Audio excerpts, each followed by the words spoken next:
Bueno, Macri todo o nada, ¿no? Dice aquí nuestra imagen. Macri creo que está expectante también con respecto a la visita del FMI. Estamos con Nahuel Sosa, él es analista político, sociólogo, que ha venido a conversar un poco sobre todos estos temas que tienen que ver con la visita del FMI, y también me gustaría saber qué posibilidades puede tener Cambiemos, en este caso, para enfrentar las nuevas elecciones. ¿Cómo estás, Nahuel? Buen día. Gracias por la invitación. Me parece que las posibilidades son pocas, pero no solo por lo cuantitativo, sino también por lo cualitativo. ¿Y qué quiero decir con esto? Sin dudas, la elección fue contundente en términos de número, más de 15 puntos. Incluso creo que el gran desafío del frente, todos, todas, todes, es poder estirar esa ventaja, porque me parece que hay un voto blando del macrismo que hoy está dudando, y si lo estira, me parece, ¿por qué es importante estirar? Porque de alguna manera es tener más espalda, más base para los desafíos que se vienen después del 10 de diciembre. Que son muchos. Que son muchos. Pero me parece que si uno centra el foco más en el aspecto cualitativo, ¿qué es el aspecto cualitativo? Es qué valores predominaron en una elección, qué es lo que llevó a la gente a definir su voto, se había votado. Porque, por ejemplo, en el 2017 uno hacía focus y los votantes de Cambiemos reconocían que estaban mal económicamente, pero tenían la expectativa de que iba a estar mejor. Claro, esa porque expectativa les decía que era un proceso le ganaba realidad, por decirlo de alguna manera. Mi realidad era mala. La aspiración. Exactamente. Ahora ni siquiera había expectativas. Entonces, me parece que también los grandes fracasados, o los grandes derrotados, fue la filosofía de Durán Barba y de Marcos Peña. Es decir, me parece que también la gente le dijo basta a un modo de entender la sociedad. Basta a la campaña. O sea, ¿cuál era la apuesta de Durán Barba y de Marcos Peña? La gran apuesta de ellos era que el miedo le gane a la decepción económica, que la bronca se transforme en odio y que el algoritmo y la Big Data le gane a la política. Y perdón, te agrego una más. Estamos mal, pero vamos a estar bien. Claro, eso era el sueño del futuro mejor. Estamos la construyendo un país para tus hijos. No, quiero que construyan un país para mí. ¿Qué me importa? ¿Y los abuelos entonces? Que mis hijos se lo ganen. Entonces, por eso es muy curioso cuando uno analiza la campaña del 2015, el Si se puede, la buena onda, los globos, con una campaña del 2019 que era más, quería mostrarse como el odio a la política. El primer tuit de Pichetto, me lo acuerdo, era autoritarismo versus democracia. Es decir, frente al fracaso económico se refugiaba en un discurso cultural. Y me parece que Cambiemos siempre fue un gran constructor de mitos. Y los mitos no importa si son verdad o mentira, importa si se los cree o no los cree. Un gran mito, por ejemplo, fue la meritocracia, ¿no? Entonces esta idea de la cultura del esfuerzo, de todos somos emprendedores y solo es una cuestión de tener audacia y buena onda, y con eso nos ponemos una cervecería artesanal. Entonces me parece que todo eso fue fracasando, era como el gran hándicap que tenía Cambiemos. Bueno, eso es lo que hasta Lilita Carrió les criticaba, ¿viste? Que ella se mete con eso también. Lo que dice Mariano de, bueno, la narrativa de futuro, construir nuevos imaginarios de felicidad, construir nuevos horizontes. Yo creo que Cambiemos también, paradójicamente, le faltó narrativa de futuro, y el Frente de Todos logró combinar la denuncia económica, pero a su vez logró mostrar un discurso más estable y que para el futuro daba mayor niveles de orden, por decirlo de una manera. Y esto ya lo había anunciado Cristina, no sé si se acuerdan, en Claxo, cuando dijo, lo que hace el neoliberalismo es desordenar la vida de los argentinos y de las argentinas, por lo tanto se trata de una propuesta que vuelve a ordenar, y apareció la idea del contrato social. El contrato social viene sobre todo de la Revolución Francesa, ¿no? Digo, hay toda una historia del contractualismo, pero la idea del contrato social es de alguna manera, y después ahora deviene más en la idea del acuerdo, que cada uno hace un acuerdo para estar mejor, ¿no? Sí, sí, lo que acá en la Argentina conocemos más como entramado, ¿no? Como entramado. El entramado, digo, que cada uno cumpla su rol y dentro de ese rol sepa para qué lado tiene que ir, y no mirar para todos lados y decir, ¿y ahora qué hago? ¿Para dónde voy? ¿Viste? ¿Voy al supermercado a comprar, o voy al chino a ver cómo hago, o salgo a robar, o salgo a qué, o qué es lo que tengo que hacer en mi vida? ¿Entendés? Exactamente, pero ahí yo creo que hay algo importante y un gran desafío, que es que ese contrato social le hable al todo, pero también a la parte. Me parece que esto es muy importante, porque la etapa que viene lo marca la heterogeneidad. Eso es decir, sí, que la hay una individualidad, diferencia con la nueva propuesta, que no es lo entonces. mismo que el individualismo. ¿Sí? Claro. Me parece que esto es importante, digo, porque han aparecido nuevos emergentes en nuestro país, los feminismos, es decir, aparecen nuevas luchas, de las cuales también el contrato social tendrá que dar cuenta de esas nuevas luchas. Entonces, acá creo que hay algo importante, que es Cambiemos. Lo climático, que ahora también. Bueno, ahora estamos viendo algo, justamente, y tomando el tema del paradigmas Amazonas, totalmente nuevos y cambiados por otros. Por eso yo creo también el rol de la sociología y del pensamiento crítico es animarse no solo a reproducir, sino a producir. Pensar nuevas categorías para entender fenómenos que son inéditos de esta época. Por ejemplo, están ustedes. Estamos tratando de hacer lo que podemos. Los jóvenes, somos Sol y todos los demás. Bueno, Sol Prieto, una gran colega. La fake news, ¿no? El lawfare, que es la guerra jurídica, que lo vivimos en Brasil, con Bolsonaro se mezclaron las dos cosas, fake news, que es noticia falta. En Brasil nada más. Y en Brasil, digo, uno lo puede ver. Más claramente. Y hablando de Brasil, Mariano, digo, Yo creo que es inédito lo que pasó con Bolsonaro. Es la primera vez que veo que un presidente, a un candidato, y hoy me parece más allá de la bravuconada, tiene que ver con que esta elección tiene un impacto geopolítico fuerte. Recordemos que en la misma semana que se vota en nuestro país, se vota en Uruguay, donde el favorito es Daniel Martínez del Frente Amplio, se vota en Bolivia, donde el favorito puede ser sigue siendo Evo Morales. Entonces me parece que esta elección puede tener un impacto a nivel regional. Sí, a mí claro. me gusta pensar lo que dice el vicepresidente García Linera de Bolivia, la idea de oleadas más que de ciclos.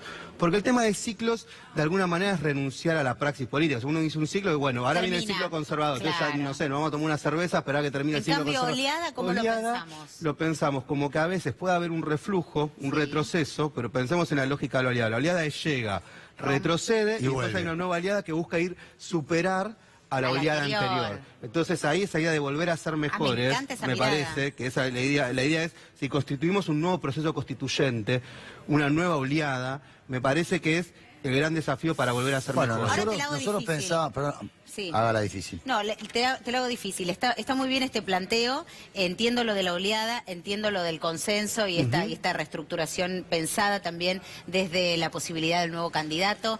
Ahora, te vas a encontrar con una realidad devastada. ¿Qué hacemos? Bueno, me parece que ahí, ante la Samuel, realidad... desde la teoría te entiendo, te comparto y me encanta. Ahora se va a encontrar con la realidad. Me parece que obviamente digo que esto tiene sentido en la medida que ese proceso político se construya en base a reconstruir la economía, que hoy es lo principal. Pero hay que entender que Cambiemos destruyó a la clase media económicamente, pero también culturalmente. Esto es importante, no hay que esperar a que se reactive la economía para dar esas batallas culturales. Es un proceso que se da en simultáneo. Distribuimos la riqueza, pero con politización de esa distribución de la riqueza.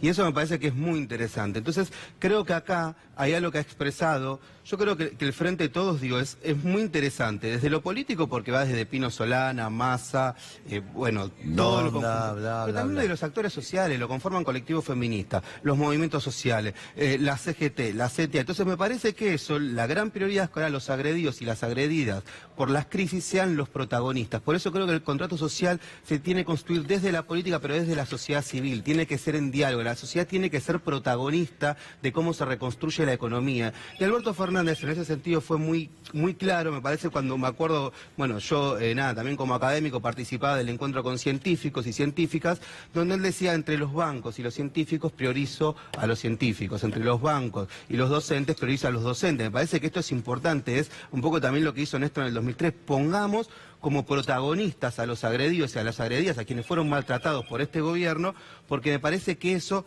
es lo que permite construir un contrato social que pueda dar cuenta desde lo económico, que va a ser difícil, como decía Mariano, sin duda, pero también creo que no es imposible, que ahí está el gran desafío es transformar este voto castigo en un voto positivo, por decirlo de Yo una manera. entiendo- Y te cierro, te quería decir una cosita más, Sí, Mariano, adelante, adelante, por favor. Transformar el triunfo electoral en un triunfo cultural. ¿Qué quiere decir esto? Vos podés ganar un gobierno electoralmente, pero sin embargo que tu discurso, tus valores, no sean los que predominen en el sentido común. Paradójicamente, si se le pudo ganar electoralmente a Cambiemos fue porque en estos 4 años se evitó que ellos ganen muchas batallas culturales. Ejemplo, el 2x1. El 2x1 no pasó. ¿Y por qué no pasó? Porque hay un fuerte sentido común de defensa de los derechos humanos en una ciudadanía que es muy activa. La reforma laboral no pasó. La idea de ellos de que los chicos de Rappi o de Pedido Ya eran microempresarios, no son microempresarios, es una falsa idea de libertad, es transformar la autorrealización en autoexplotación. O sea, ¿se entiende este punto? Me parece que hay que volver a reconstruir categorías.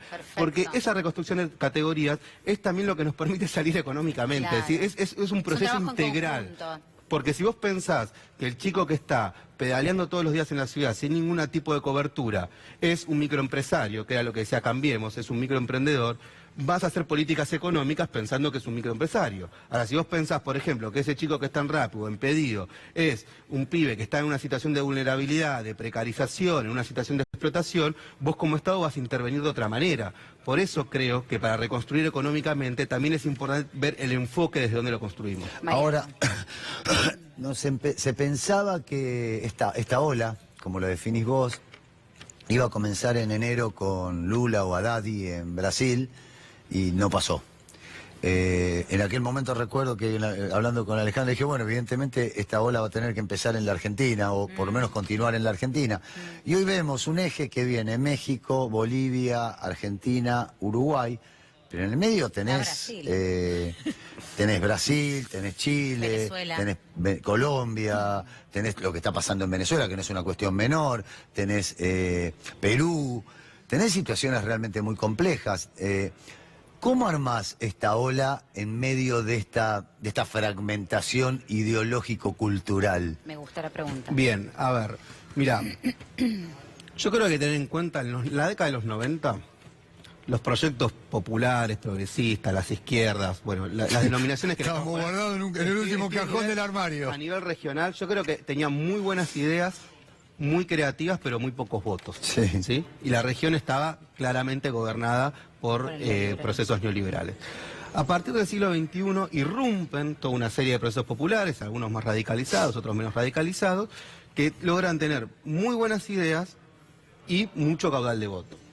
Yo creo que paradójicamente lo que empezó a pasar después del 2015 es que en términos de votos se sigue teniendo, o sea, Haddad en Brasil, con todo en contra, sacó 44%. Digo, no nos podemos olvidar de Sí, eso. claro. En Colombia, la izquierda hizo una elección histórica saliéndose segunda con Petro.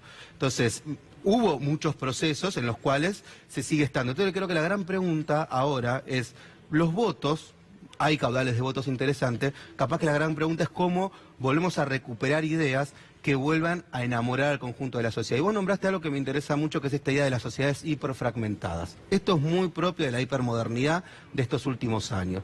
Entonces creo que acá hay algo clave para esta nueva oleada, que es entender que ya no hay más luchas de primera y luchas de segunda, como pensamos en el siglo XX. Entonces, en el siglo XX vos decías, la lucha por la jornada laboral es una lucha de primera y la del medio ambiente, bueno, no, es medio de segunda. Sí, la hacemos cuando resolvimos la comida. Claro. Y hoy eso ya no es así. La lucha de los inquilinos, la lucha de los medio ambiente, la lucha de los feminismos, depende para qué grupo social. Puede ser de primero y de segundo. Entonces vos lo que tenés como responsabilidad en el contrato social es atar esas demandas, es decir, cómo atamos esas demandas, obviamente con un hilo conductor, con un proyecto económico, pero ahí cuando yo digo hablarle al todo y hablarle a la parte, transformar minorías que están dispersas en nuevas mayorías diversas. Está bien, Con pero ¿cómo esa entablas, idea. está bien, yo estoy de acuerdo, pero ¿cómo entablas un diálogo racional con un pre-neandertal como Bolsonaro? Es que ¿Cómo no lo vas a entablas entablar, eso? Mariano. ¿Cómo lo entablas? No lo vas a entablar. Lo que vos tenés que preguntarte es por qué muchos de los votantes de Lula votaron a Bolsonaro. No, me lo pregunto Bueno. y tengo algunas respuestas. Y tendrás alguna respuesta. Tengo algunas Yo respuestas te que podría están dar vinculadas alguna. a la religión, al territorio conseguido por los evangelistas, al terror al narcotráfico, a las milicias, hay un montón. Brasil es un mundo completamente diferente al que tenemos en la Argentina. Pero mira, tomando eso, capaz me pongo muy en el aspecto sociológico. Una vez el ministro de Cultura de Brasil, de Lula, me acuerdo que en el 2015 vino acá a una charla y dijo, bueno, nosotros a todos los que habíamos sacado de las clases bajas y los pusimos en la cola del supermercado como clase media, le preguntamos por qué habían llegado ahí, decían o por Jesús o por nosotros. esfuerzo individual. Sí, sí, Ah. un Hay clásico. una ausencia Un del clásico. Estado, ¿no?